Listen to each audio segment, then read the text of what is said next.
Hello, and welcome to Movies We Dig, the podcast about film, antiquity, and everything in between. I'm Colin McCormick.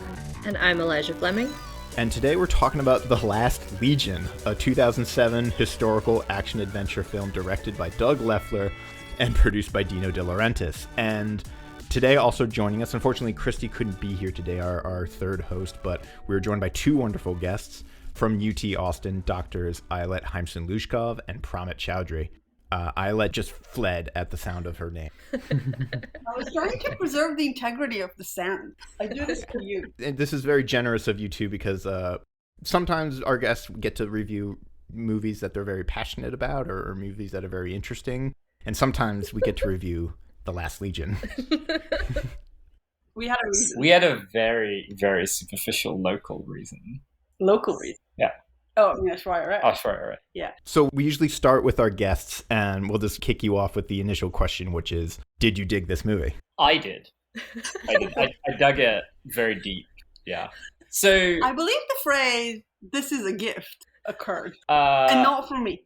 So mostly I thought this was worse than Bedazzled. And as Ayelet knows, I don't think either of you know, but my benchmark for worst movie ever is Bedazzled. It's the only time I've been in a cinema hall and contemplated leaving. But I don't know what kind of extreme FOMO results in you seeing through the last 15 minutes of Bedazzled. But anyway. What was the movie that the homeless person shouted at? That was, what's the Jack the Ripper movie with Ian Holm? Anyway, it's a Jack the Ripper movie. And it was pretty bad, but then the poor guy who'd brought in his large can of Tennant Super was so disgusted at having spent, presumably he didn't have a lot of money and he'd spent it on this movie ticket. He just hurled his can of Tennant Super at the cinema screen and left. This was before Pramit met me. But anyway, I did not think that was the worst film I'd ever seen. I thought Bedazzled was still the worst film I'd ever seen. But I think that might have been top. I mean, it had some good qualities. Colin Firth, for one, right? Mm-hmm. The weird psycho boy from Love Actually. He wasn't the worst thing I had ever seen, but I can't claim that I have given it a thorough viewing. So I noticed that the cinematographer was a guy called Marco Pontecorvo, and it's not a common name. And I was like, I wonder whether he's related to Gillo Pontecorvo, who famously directed the Battle of Algiers. And indeed, he is his son. And I was thinking, talk about how the mighty have fallen. Yeah, and just the velocity with which his father is spinning in his grave at this point. And I don't know how. The Battle of Algiers is Pramit's favorite movie and benchmark for all millennial dating. All men above a certain age might pretend they're not deeply into World War II, but the truth will always out. Sure. It's not World War II. It's a subtle difference. It's not 10 years out. So sure. It's the same, Yeah, it's the same kind of nerdy fondness for something that other people have validated. There's three, right? Sure. There's the Battle of Algiers, Tora Tora Tora, and the Guns of Navarone. Mm-hmm. Bridge on the River Kwai, I feel like that. Yeah, exactly.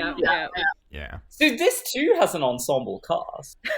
One of the reasons I like this film so much is because they were clearly competing in some kind of enormous Easter ham contest. And it was kind of hard to know. Ben Kingsley, obviously. Hands down. Yeah. But on the other hand, he's it feels like it's unfair to award him hammiest. It's Ben Kingsley, obviously. I've mentioned this story before, but I misquoted it on one of our earlier episodes. But there's a story from when they were filming the first Thor movie, and Kenneth Branagh is directing, and Ray Stevenson, who plays one of Thor's warrior companions, approaches Branagh, and he's like, I'm afraid I'm going a little bit too hammy, or should I it's getting too hammy. And Kenneth Branagh says something to the effect of don't just dip your toe in the river. You need to wade into the river of ham, and trust me, it's a river I've gone into many times. You'll enjoy it, or something like that. So this is the river ham is very much. This is a waterfall over the river of ham. Yeah. So I mean, it wasn't just the performances, but the way that as they shot their faces, it's as if the camera just lingered for a moment too long on the absurdity of the expression that the actor had put on their face. When you know perfectly well they had the choice not to do that, but for whatever reason they were like, screw it. I kept getting fixated, and it was something about Ben Kingsley's beard and the way it kind of hugged his chin or went under, like his chin kind of stuck out just a little bit from below the beard, that I couldn't take my eyes off in every scene. Because it's like every scene with Ben Kingsley, it's like his whole face is the frame, basically. And I'm just looking at his chin. I feel like I could see every like groove and like pore on. He basically just looks like a Morris dancer on coke, like for the whole movie. Wow, like he's just there's some kind of, it's like a sausage roll or some product I can't remember in the UK, and the figure that sells it, the company's called Ginsters or something like that, and the figure that sells it looks a bit like that Ben Kingsley, right? He's got the beard underneath, and it's supposed to be some kind of, you know, Leprechaun. yeah, like but not literally a leprechaun, but a bit like that. And that's basically, it's like a Welsh leprechaun is Ben Kingsley in this movie, but like a really deadly, like a ninja leprechaun from Wales. I gotta look this up later. But. Eli, you mentioned earlier, we were talking just before Ayelet and Pramit got here about you had something that you were biting your tongue to say. I am astounded at how like nearly unwatchable this movie was. I would like to submit Kevin McKidd's eyebrows for hammiest, because they just kept going. And like he's one of the faces that I feel like got just like a little odd screen time. Everything about this I thought was so terrible. This is Wolfela. Yes. Yes, that's his, yeah. Yeah, his face was like an enormous question mark about why he was doing this. Yeah. I don't know why he was doing anything that he was doing. And it looked like all of the goths or barbarians or whatever, they were all wearing like Spirit of Halloween costumes that like came out of that bag. It's like that fake fur and like a shiny plastic horned helmet. There's a moment in one of the scenes, and I couldn't tell. I had a question I wrote to myself where Aishwarya Rai and Colin Firth are like fighting all those barbarians in the horned helmets, and like I feel like I saw the same guy get killed like 3 times, but maybe it was just someone in the same wig, or because they all kind of like they were in the same outfits, or like it felt like there were 5 extras, but they were just kind of spreading them out, so it seemed like there were like 30 people. Yeah, or they have a very like that. expensive cast. They might have just run out of budget at the point that they paid for Ben Kingsley. Yeah. Mhm. I mean, there's a bit at the end where they're like defending the fortress or the castle with that famous Roman archery, but the kid is like fighting on the walls, and then someone is supposed to knock the sword out of his hand, but you can very clearly see him just hand the sword. You know, fair enough. Also, why did he like go over the side of the walls? I'm sorry, I'm getting into plot things now. We're getting ahead of ourselves because I want to talk about that battle later, but maybe we should start just to set the scene a little bit for this movie. So it's 460 AD, and Rome is simultaneously its most opulent and splendid and fantastic, and also on the verge of collapse and being overrun by Goths. And so we were introduced to Thomas Brodie Sangster as a Romulus Augustulus, the last Roman emperor. Which, right from the first intro words, I'm blanking out. What the hell do you call Title those? screen? Title screen, thank you. I like the words. Yeah, the intro words. But a trope that I cannot stand, and I felt like even in 2007 was maybe a little overdone, which is magic blood and magic swords. Because the whole movie is incredibly fixated on the fact that this kid, Thomas Brodie Sangster, is like destined for greatness because he's related to Caesar, which I feel like we can get into. They kept talking about the great emperor Tiberius, and I was like, this movie does more to revitalize Tiberius's legacy than anything I've ever seen. yeah. And yet, no minnows. I was thinking they might bring those in, but No. Now we can get into the minnows later. Yes, I was going to say, because they talk a great deal about Tiberius and not a lot about the things he was most remembered for. And also just, they set up this whole, like, impressive pedigree that was, like, the sword of Julius Caesar handed down to his last descendant, Tiberius, which I'm like, that was the second emperor. Like, Yeah, they didn't even go very far down the Who line. was not his descendant. Yes. Okay, but also just like at the title screen, I was bothered because it said it was 460, but Oda Walker and the whole deposing didn't happen until like 476. There's like an actual date that they could have used instead of 460. Like, why is it 16 years earlier? Like, what? So I don't know why we have a date if we're just gonna like smash things together again. Like, come on, guys. It's like a Google search. I don't know. I don't get it. The fact that Caesar had a magical sword, right? Sure. it explains a lot. Yes.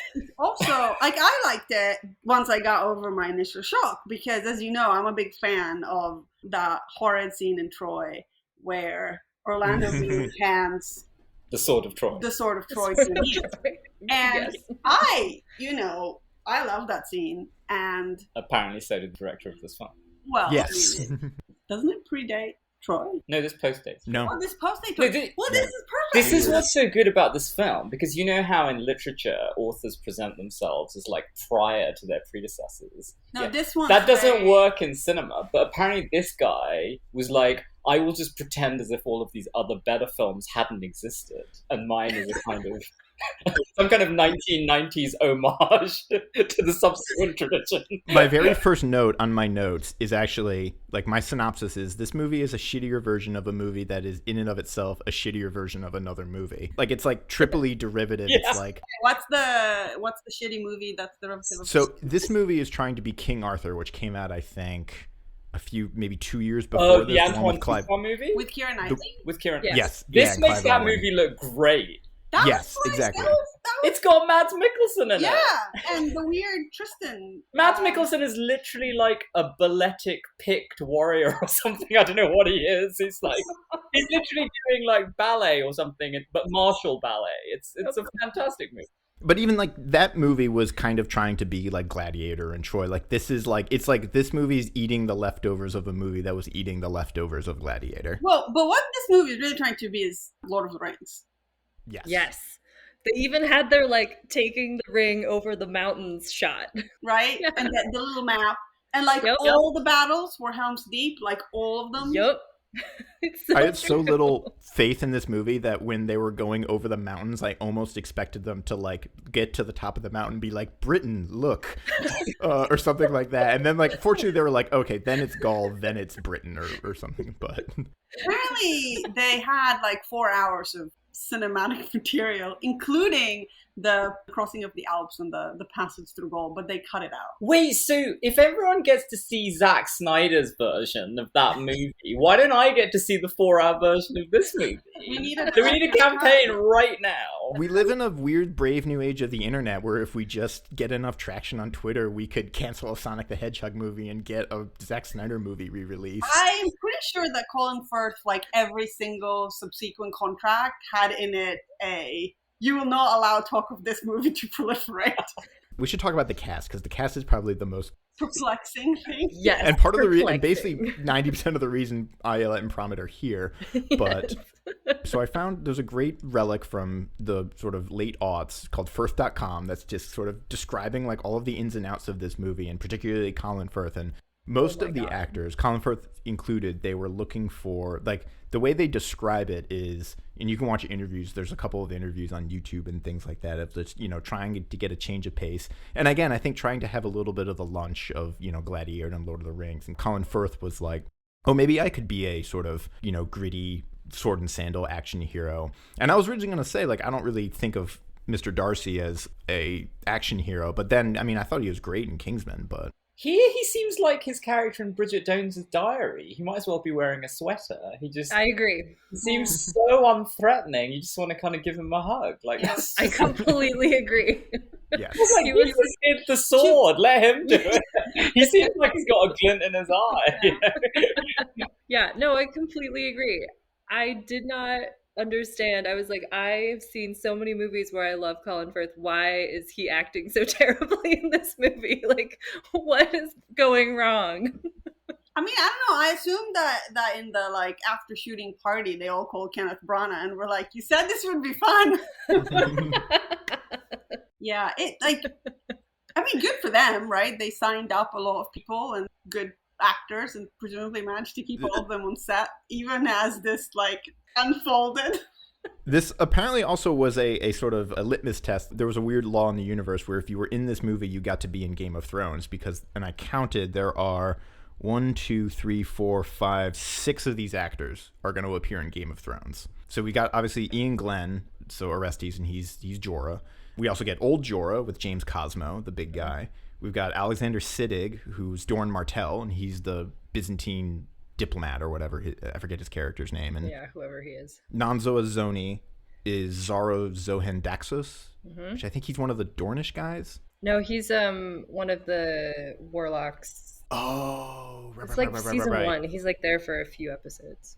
That's right. The Give Me Back My Dragon scene. Yeah.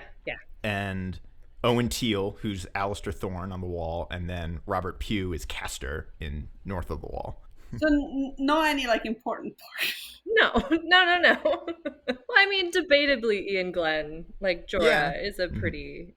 It's because they're Scottish. Yeah. Because like they needed Scottish actors to do Game of Thrones, right? To produce some, the North, northern accent. Yeah. And then they basically enlisted all the good Scottish actors. Mm-hmm.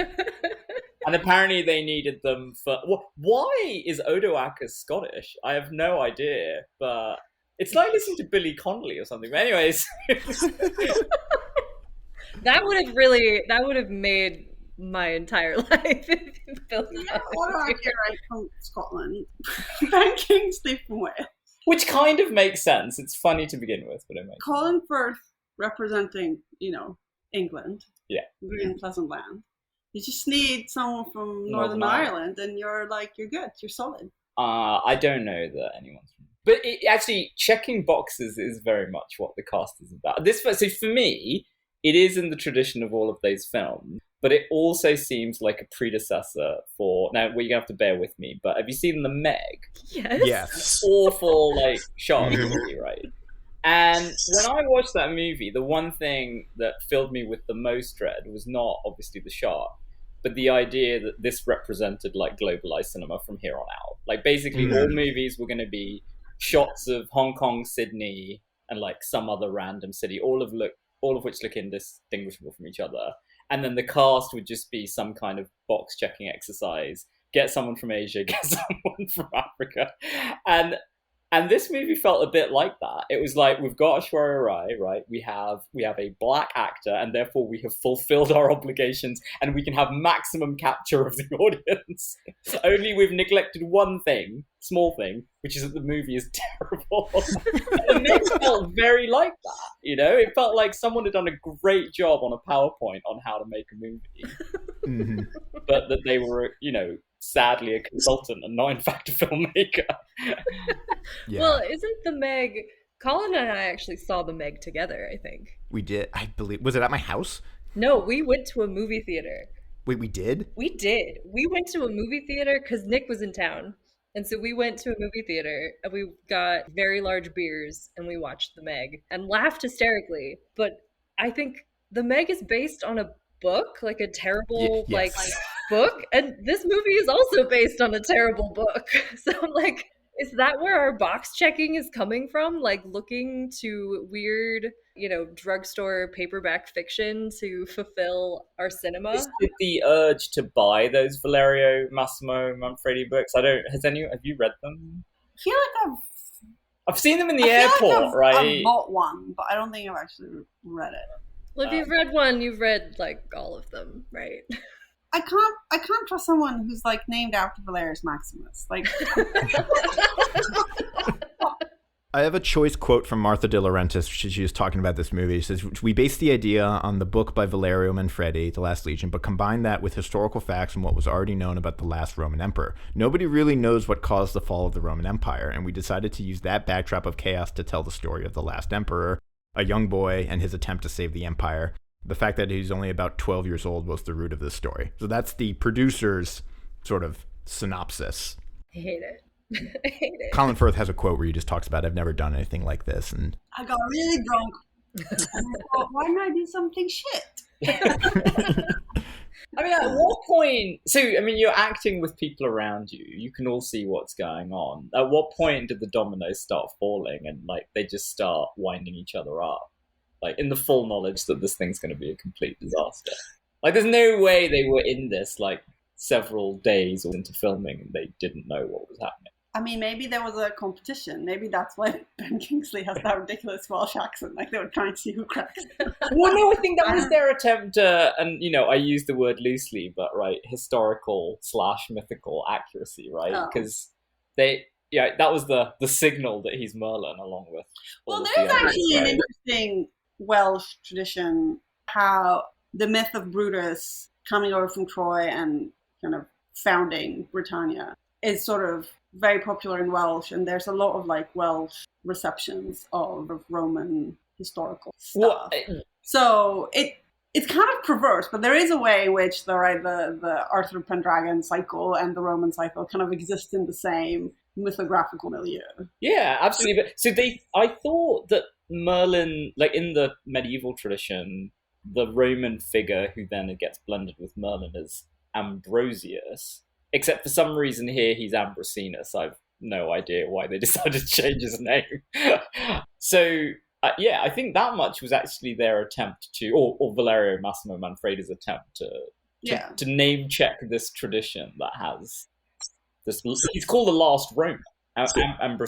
Ambrosia. So I have a question actually for everyone, because I kind of knew going in, because I remembered from, I think I saw this movie more or less when it came out, or I probably downloaded it like from a unnamed site and watched it on a whim. But I was asking myself, like, does this movie think it's sort of pulling one over on the audience by having like a last minute reveal that it's a King Arthur story, or like is that just we see that a mile coming?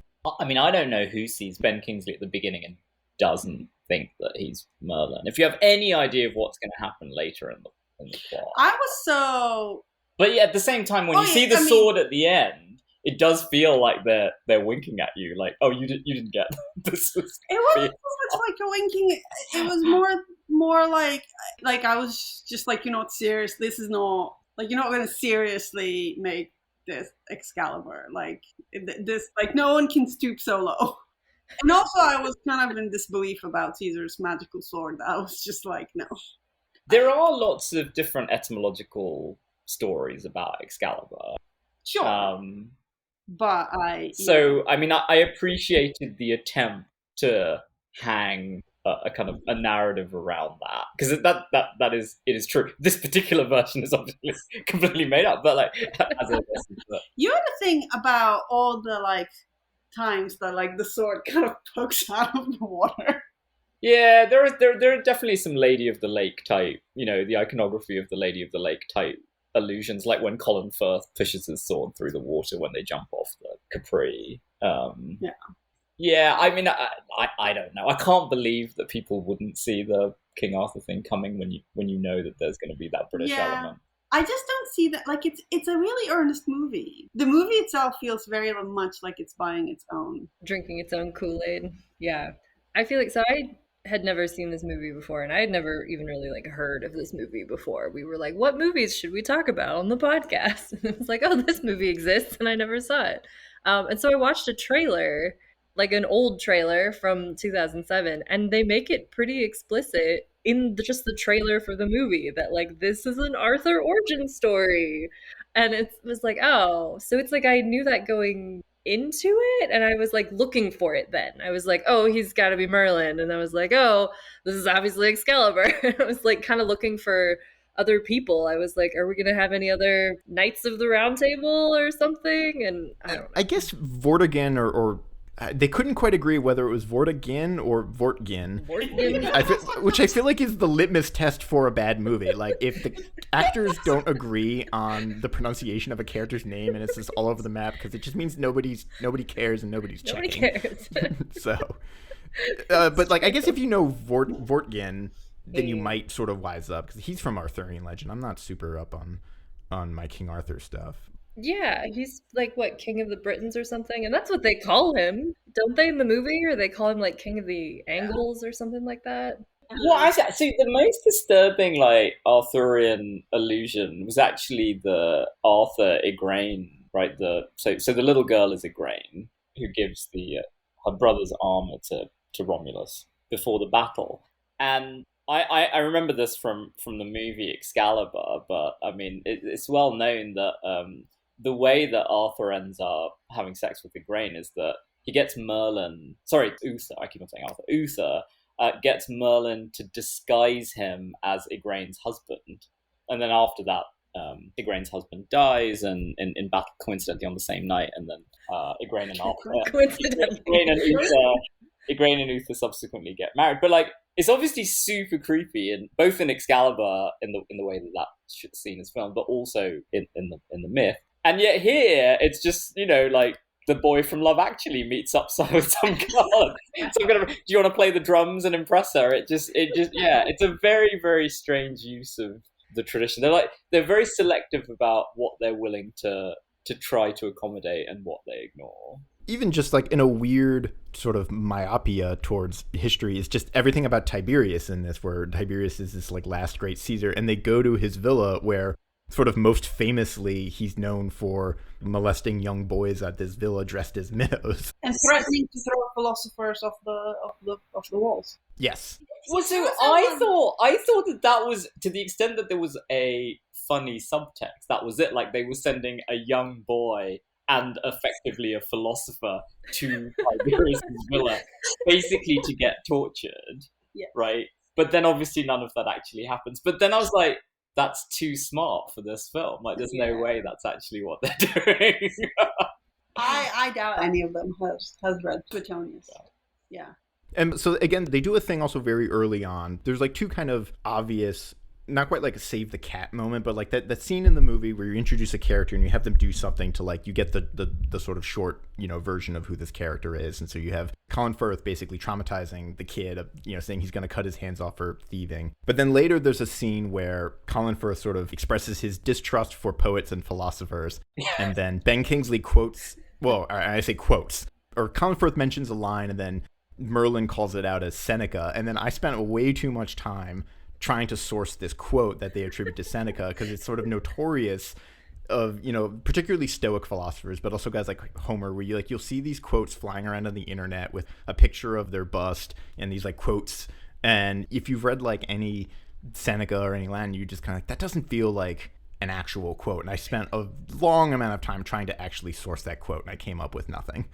There was like a student the other day, I think they said to me, they wrote in a journal entry about a text. They said, as Emerson famously said, life is a journey, not a destination. And I was like, it's really unlikely that Emerson said that. It sounds like a greetings card somewhere. Yeah. And you can usually trace some kind of massive distorted source. But I don't know. Could you find anything that? Yeah, I came up with the particular quote that they cite, like in tons of like there's websites that are like good quotes and brainy quotes and like quotes by Stoic philosophers, but of course none of them ever come with like a source beyond just Seneca. So it's probably one of those. And I think somebody, I think Joel Christensen maybe on Twitter had something like they were like tracing back a bunch of like misappropriated quotes by Homer and like trying to figure out their origins. And like usually, it's some kind of convoluted passage where it's like a loose adaptation of a translation of a paraphrasing or something like that. Or like something Edith Hamilton once said. It's all very strange. It's, I don't know, like the Eastern Roman Empire, it's like the Washington football team. I'm like, that's not a name. And like their concept of it wasn't clear to me.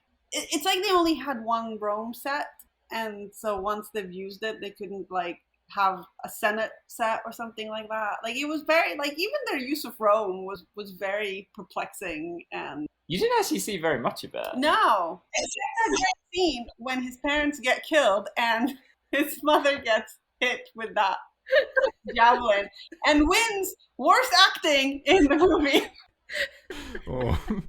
I want to actually just, there's a weird call out, like the amount of times Kevin McKidd like picks up and throws some kind of weapon with one hand, or like many times. I almost want to make a super cut where like just him throwing that axe or the javelin and just cutting it into other movies of people getting hit with like spears and javelins and stuff.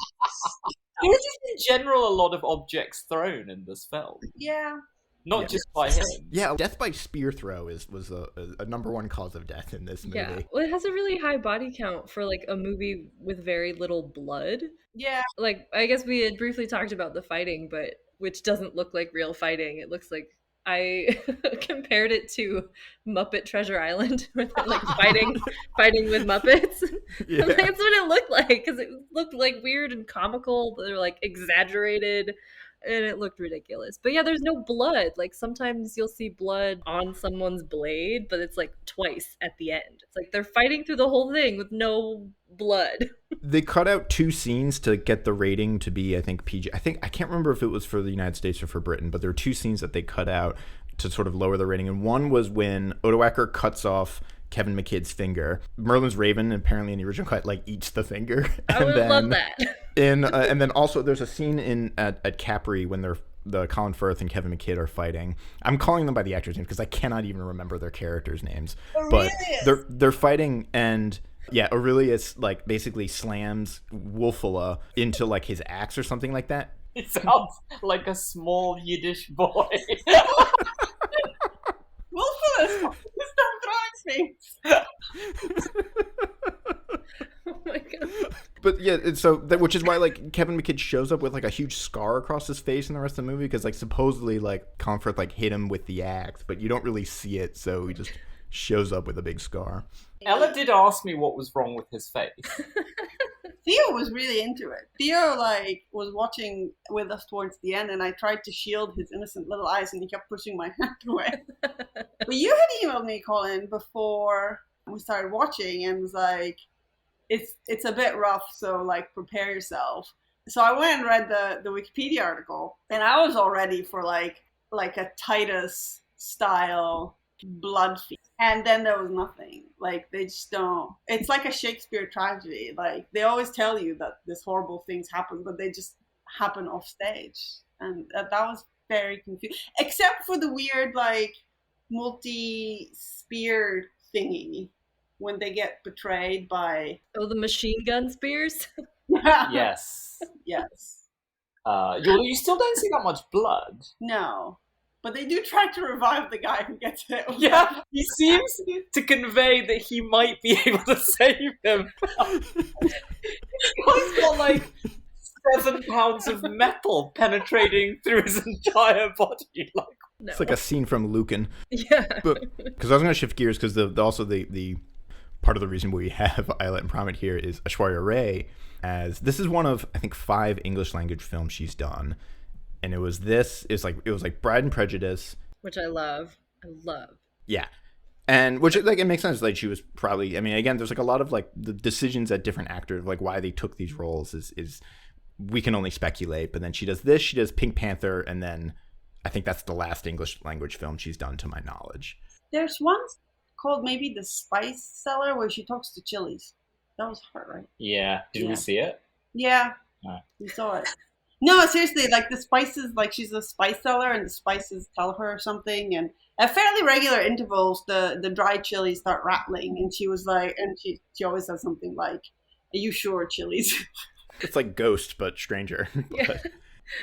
I guess like she's been in an incredible amount of films. She's been in, I think, 46 films or something like that to date. So, I mean, I guess they're not all going to be winners, but She deserved better than this movie. You definitely. So here's the thing about like the genre of acting in this film, while obviously ridiculous, is in the sense that it over dramatizes, bears some resemblance to the more comical aspects of Hindi cinema and Tamil cinema, like the popular cinema, right? Where that is just the nature of the acting, and people shouldn't be too quick to be like, oh well, that is just because there's this cultural difference, because within Indian cinema you get a lot of variation. And in fact, I was reading an interview from a famous actress of yesteryear, Sharmila Tagore, and she was saying that because she had acted in kind of art house Indian cinema, when she went to do Bollywood, she was like, I was kind of confused by what I was being asked to do, which is to over emote. So this isn't just a function of, oh well, this isn't perceived as overemphasis or over dramatization or whatever. Within that context, it is very, there is a hammy quality to it. And so in some ways, to see her act is not to see her do something that different from what she does in a lot of other Bollywood contexts. But we had just seen on our podcast, we've seen her in Chakrabali, which is like, I was just about to say, yeah. And she is divine. Like, yeah, she's great. Like, we know she can act. Like, yeah. it is no. So one of the reasons we're doing this, because of Aishwarya Rai, to go back to its like origin, is that I had just kind of casually slandered her as an example of the type of acting that I was contrasting with what was done by Sharmila Tagore and some other people from the 1950s and 60s. And then we were like, well, to do justice, we have to see her do that type of film, right? We can't just compare two things that are unlike. And so when we saw her in that film, we were like, yeah, she's great. And she's actually not bad in this film. I don't think either her or Colin Firth's fault that they have the least sexual chemistry of any couple on screen I think I've ever seen.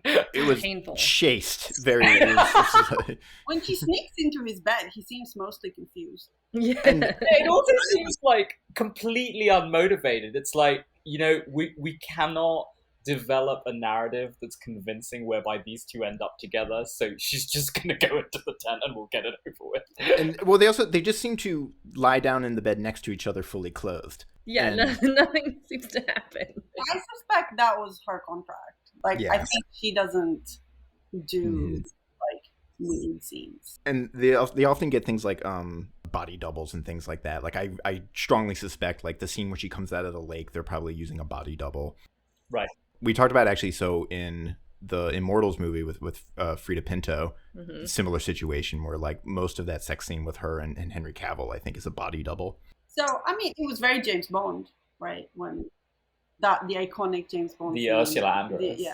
except without a bikini or with Uber, like whatever. Never mind. Sure. But yeah, she's not by far the worst thing about the movie, but it hardly like stretches her acting muscles.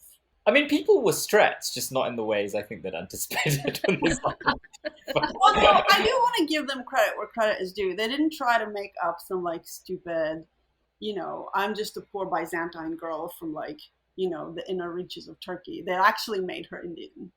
That's true. Yeah. Which you don't often get. As, Naveen Andrews has now played, I think, every nationality between the Levant and East Asia. Right? And True. Yes. what's his name? Eric Avari, who he's something like on his Wikipedia says he's played something like 24 different nationalities.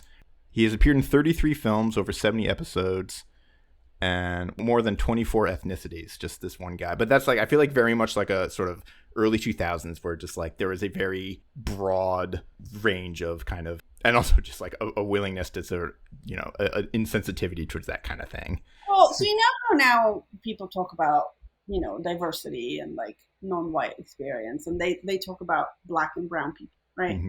And it's like, okay, well, brown people is a big category. A geographically non-contiguous category. Yeah. Do you mean Hispanic people? Do you mean people from the Middle East? Do you mean Indians? Do you mean, like, who amongst us is not some shade of brown, right? And yeah, it was very like that whole period was very like, It was a transitional period. yeah. I think that is, But I did appreciate that they actually made her Indian. I actually have no idea. Well, no, they also made her South Indian, which she actually is. I don't know that. So I don't think Kerala, as in the word Kerala, was the official name for whatever state. It's like Travancore or something like that, which maps onto what is the modern state of Kerala. But I don't think it was called. So the term, when it grows out of Tamil, Right. I can't remember what the previous term is, but it felt like they were trying to come up with a place that made sense because it was the site of the pepper trade with Rome, and so there was a certain amount of sense to that. I think it also features in the Periplus, that Greek map text. So yeah, it was not only it was good from a kind of entering into the 21st century, multicultural, somewhat true to the origin of the actress, right?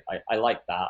But it also, I mean, however implausible that some kind of, Tamil ninja was going to fight for I mean, setting all of that aside, it's not unreasonable to represent some form of contact between South India. Well, I mean, Tisiphon's Indica has like mentions of Sambalpur, which is in East India.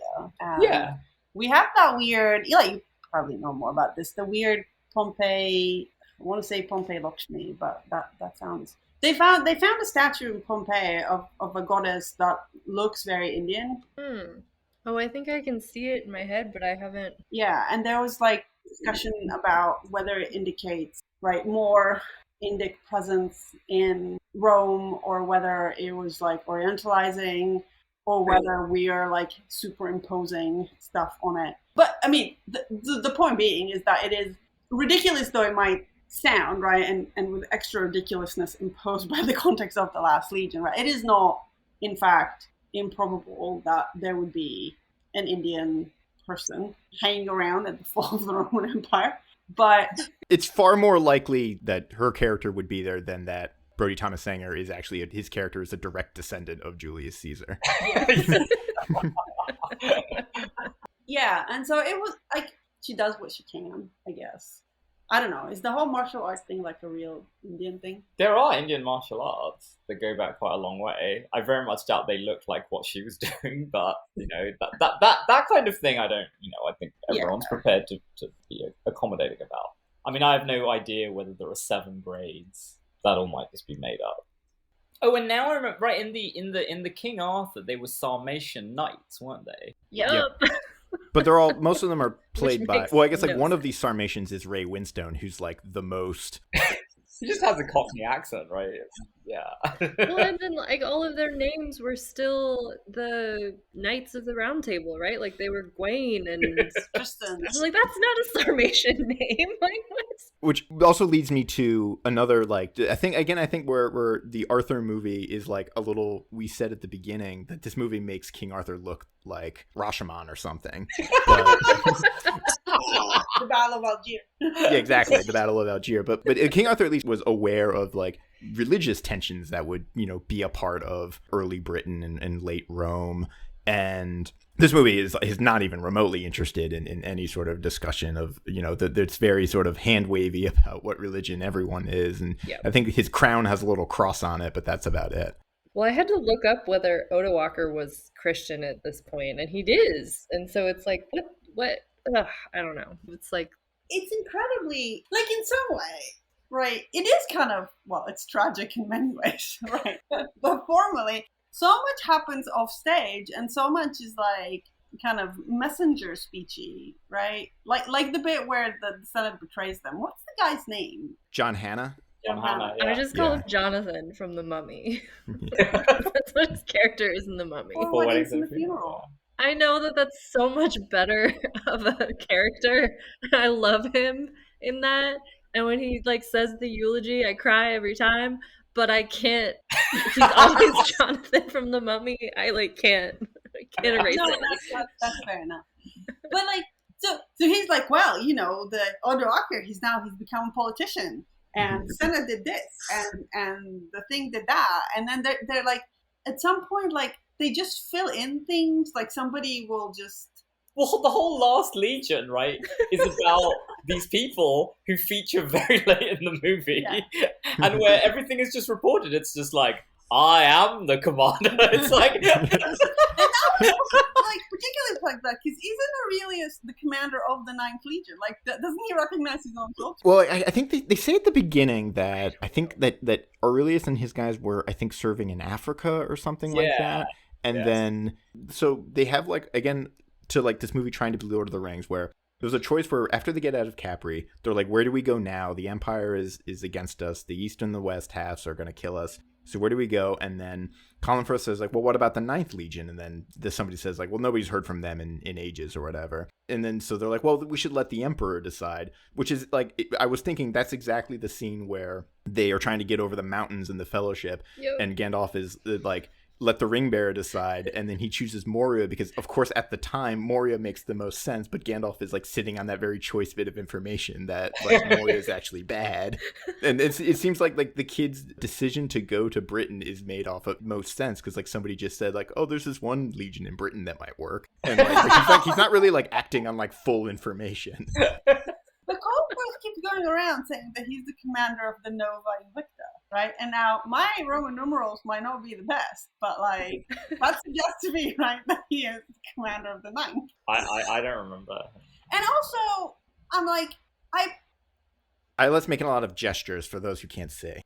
Caesar's favorite legion is the 10th, and I'm like, you couldn't have. It's like the day. I'm just like, you couldn't have picked the right legion. Yeah. I mean, Eli and I have already reviewed, what is it? The Eagle? The Eagle, which is, there's like so many movies, like Hollywood or paperback fiction writers or whatever love the 9th Legion. It's one of those things that if you didn't really know a lot about Roman history, but like just experienced it in pop culture, you would think the Ninth Legion was a much, much bigger deal than it actually was, because it features in so many like books and stories and like YA literature, and like this is now the second movie we've reviewed that involves the Ninth Legion, and so it's just this, Okay, I'm looking at the article. One theory per historian Theodore Mommsen, so like, comes with pedigree. Was that the Legion was wiped out in action in northern Britain soon after 108, the date of the latest datable inscription of the ninth found in Britain. So I'm like, they've all been dead for 300 years, like, but they didn't or really deep in hiding. They like, didn't really get any help from Rome. They made that very clear. Yeah, I mean, so the theory fell out of favor and suggests that the ninth may have been based in what is now the Netherlands. That's a better twist than the movie had. That they just became Dutch. Yeah. And they're actually my ancestors. They might have been involved in the Bar Kokhba rebellion in Judea, or Marcus Aurelius' war against Parthia. And that's it. In any case, it is clear that they did not exist during the reign of Septimius Severus. This is a very perplexing Wikipedia. You guys, well, if you haven't seen it yet, we got to refer you to The Eagle starring Channing Tatum, which is also about the Ninth Legion. Who else is in it? Jamie Bell? Oh, okay. Yeah. Right. Yeah. So yeah, but that's also I think the real, where the movie kind of probably most falls flat on its face is at the end, where it's trying to be Braveheart or trying to be Lord of the Rings, and Colin Firth gets up to make a big speech, and everybody, and there's a sort of, again, like the Ninth Legion pulls a Rohan and shows up, but it's like, because this movie is sort of so unoriginal, and one might even say derivative, you can see every twist coming like a mile away, like even like the reveal about Aishwarya Rai's character. Right. You can see that reveal coming 20 steps in advance, and then that the Ninth Legion is going to have a change of heart at the 11th hour. But when they show up, they're old and they seem to walk very slowly towards the battle.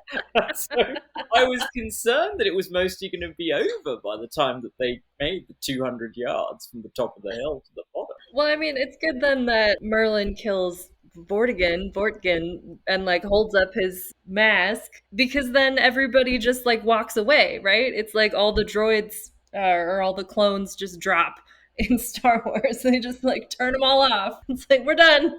Did I miss that, or did they show the full extent? So he rips it off, and then he like pushes him into the tree. It's like on fire. Yeah, and that's it. And that's it. Yeah. It was not very elaborate. No. I kind of wanted there to be a face-off moment where basically Ben Kingsley rips off his face and it's just Vortigern's mask underneath. But yeah, no, or Ben Kingsley's own face. Have we ever established why Vortigern or whatever his name is like wears a mask? No, I might have Mandela affected this, but like I had a memory that there was some accident involving a young Merlin that like horrifically scarred Vortigern's face, but that's not in the movie. I think I made that up. Well, he did seem to like have scars, but I briefly wondered if he had just like burned the mask to his face, and the mask was the thing that gave him the scars. So I don't know. Cool is if he'd taken off his mask and actually it was Caesar. That would have been best. That was weird.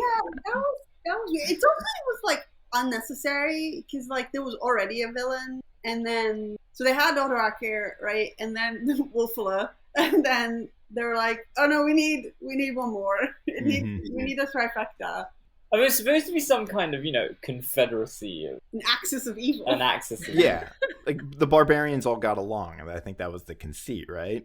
Yeah, but it ended up It was being weirdly fascist. Like, the whole movie was just like, and freedom will pass from Julius Caesar, that famous Democrat, to down through the bloodline of, 400 years, 500 years of Romans, to Britain, where freedom will thrive in the form of Arthur. Like, it was like It's like Boris Johnson wrote. No, it's like the Percy Jackson nonsense all over again. Yep. It's like drawing a direct line between Rome and, next big empire, next cool thing. But yeah, you're right. Like, really, it was like Colin Firth. I keep saying Farrell. Colin Firth was giving a speech that like kind of belonged in Braveheart. Which is a movie about fighting against an absolute monarchy. It's like, do these people know like which side? Like, they're on the side of the empire. Yeah, also, like, Vortigern, whatever, was like king of the Britons. who live in Britain. I'm like, Romans are like the invaders. I'm like, you're not protecting your land. What are you doing? He's notionally protecting like the empire, because as long as there is a Caesar, then there is like a Roman exile or something like that. But they don't even go on to have like some weird attempt to restore, Rome for the Romans. They're just like, okay, so we'll throw our sword into the rock because, that's... Well, because, yeah, it's the script says that's what's going to happen. and then that's it. Like, and nobody... Like, history continues to unroll in, like, some distant place, and the British go off to do their own thing. In that sense, it is kind of accurate. The other movie that it reminded me of, I told you, including the speech, was Kingdom of Heaven. Oh, yeah. And it a work of cinematic masterpiece. Well, I was just like, so Colin Firth has been outacted by Orlando Bloom. Ooh. Just a sad day for Colin Firth. But actually, because it's Ridley Scott, as problematic as that movie is, it's okay. Yeah. It still manages to get its shit together much better than this one does. Well, the Crusades do have like the benefit of having two clear sides, so you can argue about Orientalizing notions of Saladin, but like even contemporaries were like, you're a Crusader, you're a Christian or you're not a Christian, right? Whereas this is actually like the reason nobody knows how Rome fell is because there are too many complexities and sides, and there's no like clear moments, right? The Crusades, like, Pope goes to a cathedral and he's like, I announce a crusade.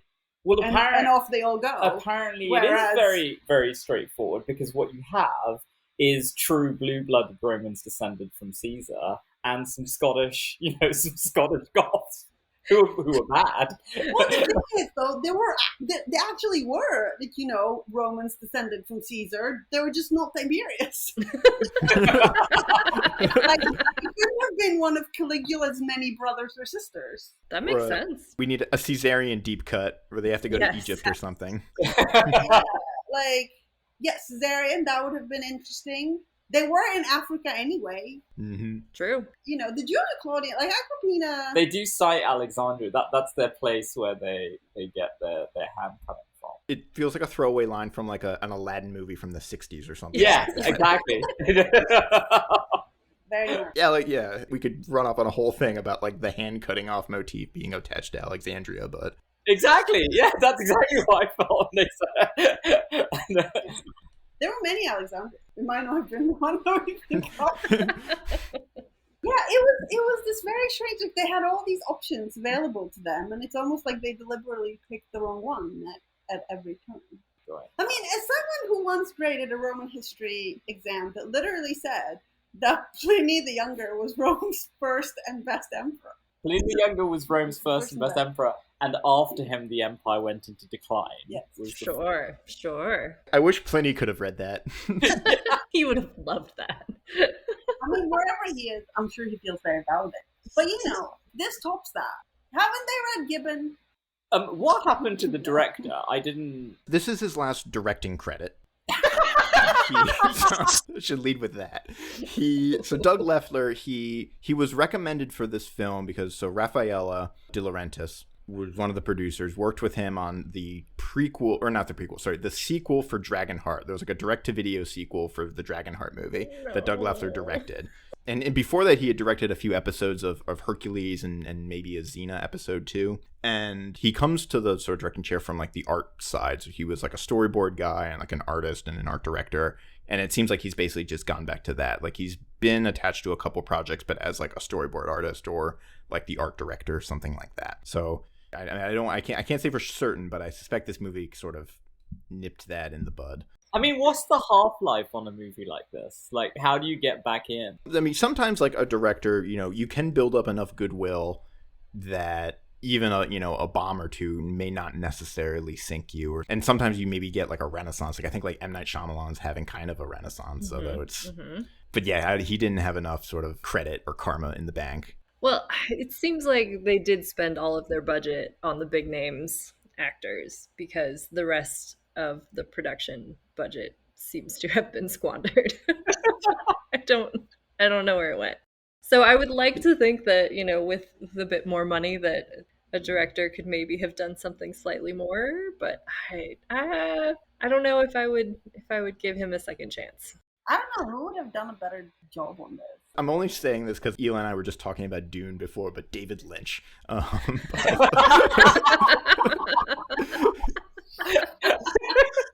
It's like 4 hours David long. Lynch should have just been given this version and then free reign to add, but not to change. Or I don't know, like Where's Anderson? yeah. Oh, yeah, I can just imagine the scene where they're standing right across from each other. It's like, I guess that's the end of Rome. Yeah. Yes. And then he like pours himself a glass of wine or something. Or the guy who did, Love Actually.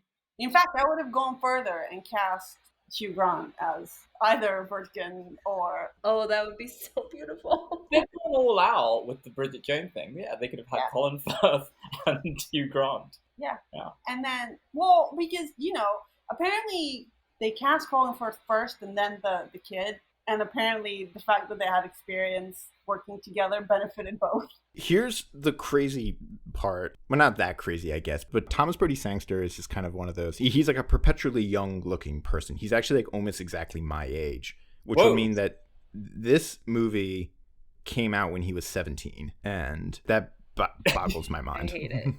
This poor kid. He always looks like a psycho. He's a psycho in Love Actually. He's a psycho in... Well, his creepiness comes from his kind of obsessive focus in Love Actually.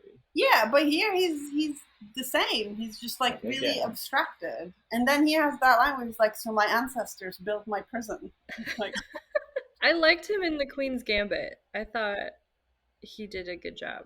In this movie, he's the kind of kid that, like, when you're like a parent and you wake up in the middle of the night and your child is standing right next to your bed just staring at you, that's this kid. No. I kind of wanted Liam Neeson to be in this movie because Liam Neeson seems like a guy who takes a job for a paycheck. And this seemed like the kind of movie where he would have been only too happy to take the paycheck. Judi Dench. I mean, also it involves transporting this boy from one place to another place. So really, it could have either been Liam Neeson or Jason Statham, like either of them. Yes, beautiful. I would have loved that. I mean, this is also with movies like The Last Legion. You kind of you have to imagine what is the purpose of making a movie like that in 2021. Say, like, if you're gonna rework The Matter of Britain. The Matter of Britain. Yeah, I mean that's what it's called, right? The Matter of Britain. Like if you're gonna rework it, like how are you gonna do it in a way that's... I mean, I remember we watched... That was another... So we went in the cinema. Remember we watched half an hour of Tristan and Isolde, and it was so boring that we stopped. Like those medieval chivalric things. Like it's hard to make it work well. Can you think of a good example? Recent? I don't know. Well, so there's... I have a... It's not a good example, but I love A Knight's Tale because it doesn't stick to any sort of like historical accuracy. It's like telling a story and you really care about the characters. They just happen to be... A Knight's Tale was part of that, like, there was that phase, like that and the Tudors, right? Where they like... Yeah. Bros in the Middle Ages. Mm-hmm. Mm-hmm. Which, I thought worked quite well, but yeah, it wasn't really... I mean, I liked Excalibur. I thought Excalibur was... Have you seen Excalibur? Yeah, it's been many years, but I saw it as a kid. It's worth another look. I mean, it obviously, it wears its age. Mm-hmm. But, like, it is unflinching about the fact that that chivalric set of tales is, like, it's pretty grim, right? I mean, it's people basically having sex with other people without consent in various different forms, like including Uther and Igraine, and people like Mordred killing his father, right? And so it actually embraces that side of it, and it was an oddity at the time, although people are kind of quite fond of it. But definitely it feels like a movie for the moment now. But the way in which it's treated is invariably not like that. It actually tends to be much more sanitized. I mean, this is an extreme version, but like even the Antoine Fuqua one, right, tended to be much more focused on the battle sequences. There was a little bit of intrigue, right, because it's the Christian, right? He's a representative of the church, right, who betrays Clive Owen, right? Yeah. Well, there's it's like two things. There's like it's like the Saxons are invading, and then the Rome's pulling out, and then there's like two plots where there's basically like Arthur has to go rescue some nobleman who for some reason lives north of Hadrian's Wall and reconcile with his own Britishness versus Romanness and something like that. Like that's kind of and I think that's the mistake. Like actually, if you're going to deal with the Arthurian stuff, you need to focus on the messed up interpersonal, interfamilial.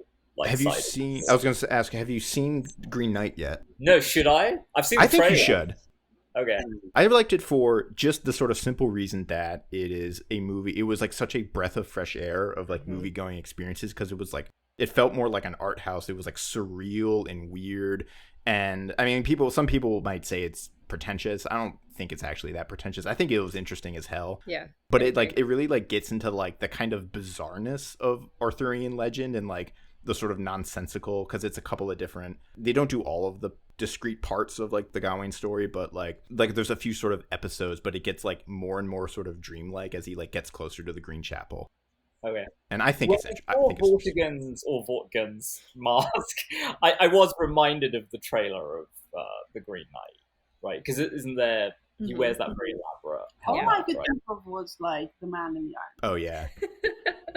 But I had another thought, which is sort of also even like, but yeah, like a sort of even like straight up Arthur, because Guy Ritchie just did a King Arthur movie that I think flopped very hard, but it was a very astonishing. King Arthur: Legend of the Sword came out in 2017. I think I saw that on an airplane. Yeah, and it just was very strange. And there was a Robin Hood movie with the guy from Kingsman, Taron Egerton. Yes. And just these movies are not like, I think they're trying to get back to like Excalibur and Prince of Thieves and stuff, but just where movie-going audiences, for whatever reason, are not like, we're past that. I don't know. So Eli reminded me that the other thing as I was watching this movie that I was thinking is that, everyone talks about how, you should really see like Dune or whatever, you should really see it on as big a screen as possible. And I was thinking, you should see this on as smaller screen as possible. Like, if you could see it on your watch face, then you might be lulled into thinking it was actually okay. But as soon as your screen hits like 4 inches, like phone-sized, then its weaknesses become very apparent. So a plane would be not a plane today, because the screens you want to see this on an Aeroflot from like 1980. Oh my god! To be fair, is not let down by the cinematography, or rather, the cinematography is not what left this movie. No, Marco did right by his father cinematographically. It's just. Well, but as Eli pointed out, right, like, there isn't anything other than the beautiful scene of Capri, right? Yeah. There's not that much to film. Like, it's kind of weird. I understand that they didn't have a budget for, like, props, blood, like, Rome. But, like, it's the British countryside. Like, why can't you take a shot of, like, the actual landscape that's decent? Like, Peter Jackson has already shown you how. Well, it could be the Bulgarian countryside. It doesn't matter. But like, they don't even seem able to film landscape. What? Because like it's all like Well, it's painted. It's like a sound screen. It looks like everything was shot on a green screen stage with like a painted backdrop. Right. Another like weird little like bizarreness nitpicky is that when they first get to Hadrian's Wall, and they're like, Hadrian's Wall, and they're like, the way that's shot, it looks like they're coming at it from the north or something like that. It's like yeah, it's kind of weird. Well, here's another nitpick that just occurred to me, which is what happens to all the other legions? Right, like I don't know. Like, they're still there. Again, in the like the messenger speech, I feel like John Hannah has something where like maybe they've all defected or whatever, or sworn to Odoacer. The 9th is not the last legion; it's the only legion that they could see. Only legion. It's not a legion unless there's a Caesar. I think that's the thesis of this movie. It's just sparkling soldiers. It has to come from the Caesar region of Rome. That has to be your best work yet, Colin. Thank you. That's the second time I've made this joke on that podcast. It keeps on giving. Yeah, it's a very like when I was watching it, my like main preoccupation was why did they keep making it? Like at some point, presumably on day 2, they must have been like, well, this is not going to end well. And yet, they didn't just cut and run. Like Well, I mean, I quite like the idea that on day 3 they started to act better, and then the director was just like, "No, we can't refilm days 1 to 3. You're gonna have to stick with whatever you were doing." Like the Ewan McGregor Star Wars. Oh, Ewan McGregor Star Wars is a great example. Yeah. I wonder sometimes when films like this come out if it's like, am I witnessing like a tax write-off or like or like some kind of, like, it feels like somebody owed somebody else like a bet or like some kind of obligation, or like this is the weird, the sacrifice we have to make for like for every Battle of Algiers, we've got to make one of these movies to like restore, to like appease the gods or whatever. Balance. Well, on the Wikipedia page it says it premiered in Abu Dhabi, right? Which is really, really weird. I don't think of Abu Dhabi as like the movie capital of the world, but there were a lot of like inexplicable characters, like the Demetrius, the pretty boy. Mm-hmm. Is that Rupert Friend? Yeah. It was just kind of there, like just hanging around. And, well, he was there for some physical comedy, basically. Yeah, but he didn't seem to serve like an actual. He held the torch. He was a box check, because I think it's like if you're gonna make this kind of movie, you need this amount of like the ensemble of characters, and then there needs to be types, A, B, and C, and he's type B. And then I'm wondering if one of the boxes was like the studio's head son or something like that. Oh. Mm-hmm. Some rando, I don't know who in this movie. I mean, everyone was. I mean, that was the surprising thing, right? Everyone actually had some credibility. I don't know how, like, everyone. Like, Ian Glenn's a pretty good actor. Well, I don't know how. Like, there must be like an NDA somewhere, because it is entirely unclear to me how everyone like survived this movie other than Doug Leffer, with their career intact, right? Like, how did Ben Kingsley ever act again? Well, I mean, but I think, presumably Ben Kingsley says stuff like, "Oh, that was a terrible movie. I was just kind of joking around." The cast of Cats are, still alive. And, that's true. Like, that's true. There is that. There is that. I mean, I don't know. Part of me wants to one time like do. I don't actually want to do a course on it, but it would be fun to like put together all of the random movies about the fall of Rome and like Arthur and stuff, and just show them to students without any prep and be like, okay, so how does Rome fall? And just see what they can like reverse engineer out of it. People are really fascinated by the fall of Rome, and I couldn't care less. Well, see, but this movie actually wasn't. That's the funny thing. Like, even though a major plot engine is the supposed fall of Rome, actually it just had very little interest in that. Yeah. Well, it had a very little. Everything was kind of just narrated as dressing for a set of sequences, right? It's like the rescue sequence, and then presumably at some point they wanted a crossing the Alps sequence. Yeah. You could argue this movie also had very little interest in Britain either. It's kind of fell between those two. What is it about? I think it's about the sequences. I think it's about the sword. Silas Italicus. Well, so this is why. So with the Antoine Fuqua movie, the reason why I thought it was fine, right? I mean, I didn't think it was as bad as everyone else thought, but I also didn't think it was good. It was fine. It is that he actually was pretty good at filming. It was a bit like Predator, right? You had these individual matchups, and he was pretty good at filming them. Like, he'd done this shortly after Training Day. That one came out, I think, in 2004 or 5, and I'm trying to think when Training. Yeah, but I mean, he knew how to shoot a scene. I mean, it was, it's a little shallow, but the striking thing about this film is that, yes, fine. I mean, you have no ear for dialogue, for like plotman, right? None of that. But like at a core, you need to be able to shoot a scene. Like if you can't do that, then it's just nothing for you. Yeah, Training Day was 2001. King Arthur was 2004. And that was his 5th movie, feature film, I guess. Replacement Killers is his debut. What happened after King Arthur? Did you recover from that? Oh yeah, he's got a goes on. He did The Magnificent Seven in 2016. He's directing 2 films that came out this year: The Infinite and The Guilty. And he's got a movie that's TBA for release date, but it's called Emancipation, coming out in the future. He also directed Olympus Has Fallen, which was one of those. I think that's one of those movies that I confused with another movie, but it's one of those movies where the president is kidnapped and the White House blows up or something like that. I think I also watched that on a plane. There were like 2 that came out like back to back.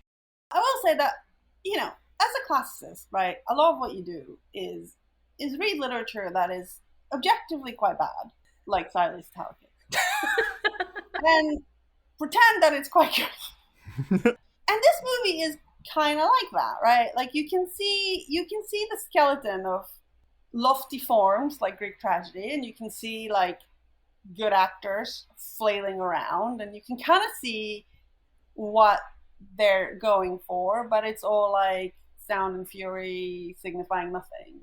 And I feel like that is a lesson to those of us who deal in derivative literature, that some things are better left to die on the shelf.